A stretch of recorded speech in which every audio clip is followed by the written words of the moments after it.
Well, hey there, partner. Welcome back to our show reviews. Howdy. We saw none other than, Dead Outlaw. after a successful run on the Minetta Lane Theater, Dead Outlaw has galloped its way to Broadway. Stick around through this whole video to see if it's worth buying a ticket.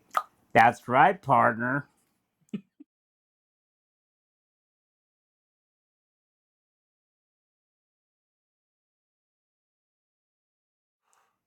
This gritty true crime musical featuring a lively blend of Americana, folk, and rock Brings the strange tale of outlaw Elmer McCurdy to a bigger stage.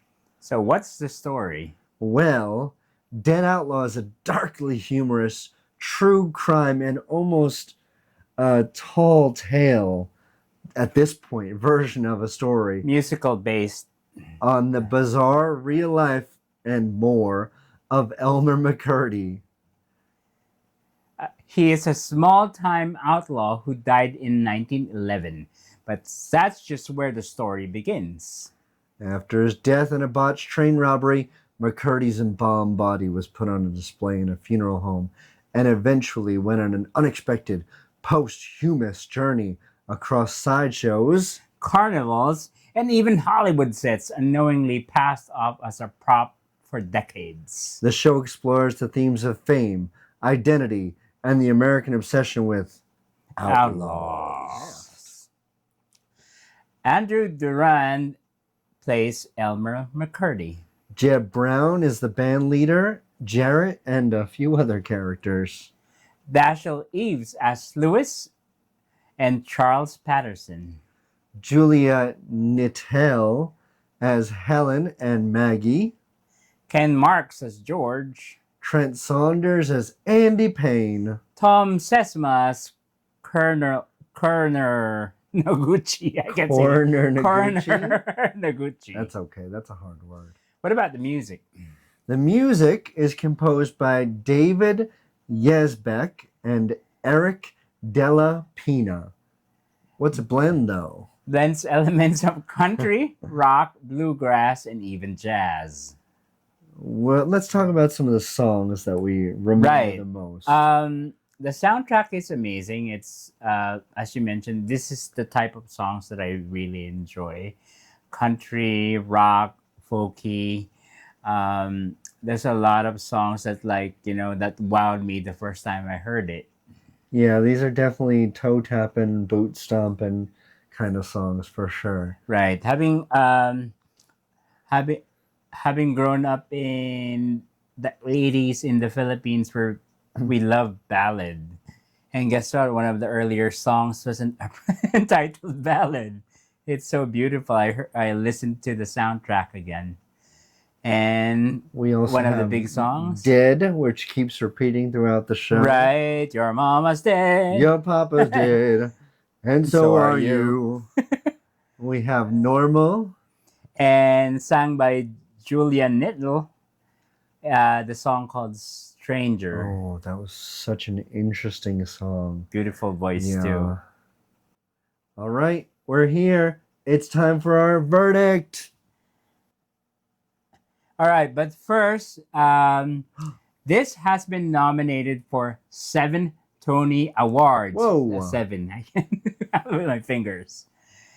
Of course, at the very top would be Best Musical, competing against 4 other musicals this season. We also have Best Book of a Musical, Best Original Score, Best Direction of a Musical.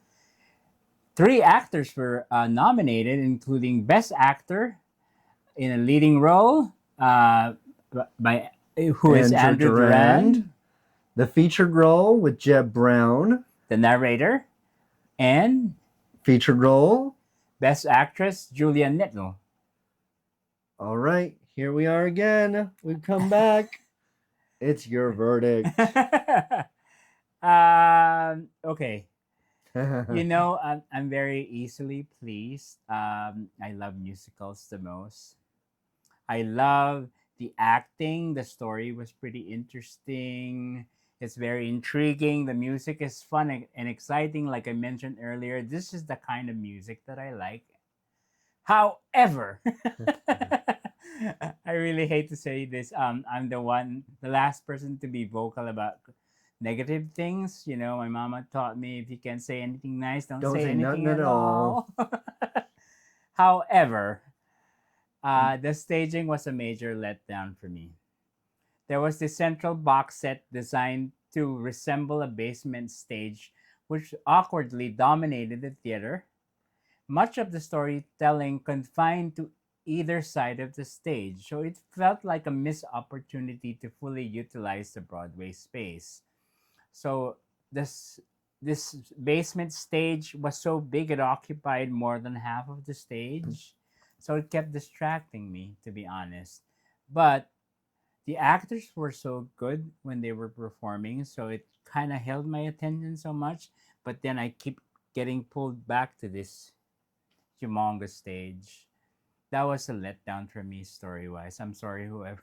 Oh, so uh, some but that's stage just my design opinion. complaints. Yeah. All right, well, I guess it's time for me. I'm thinking that the choice of pushing Elmer's story to the edges around another person telling the tale was definitely conscious. Even alive, this guy barely stood a chance to be heard or tell his story in the way that he wanted it to be. So pushing him farther and farther and having another person tell his story, which again, it's almost a tall tale and now it's a musical, um, was definitely something that I was reading into as that stage took over his story. Like it wasn't his, it's never been his, which is why I think they did that. But I get what you're saying. The music was supremely fun. I was very into like the cowboy rock. The dark humor was perfect. This poor soul, unfortunately, will never get a happy ending. Even now, he's thoroughly buried. But you'll see why and how that happens if you go see the musical. I think you should go see it. Buy a If ticket. if I remember the dates correctly, he died 1911 and was buried in 1977 at Uh the set huh. of the $6 Million Man. That's where they found the body. Yeah. It was really a good story. I just wish there was no major distraction for me, but that's just my opinion. We Uh, just do this for fun. We're not professionals. We enjoy ourselves. We hope you enjoy yourselves, which is why we're going to ask you to subscribe, share, comment. Comment if you agree with us. Comment if you don't agree with us. We're okay with We that. still want to hear that. We understand. Let's just have fun.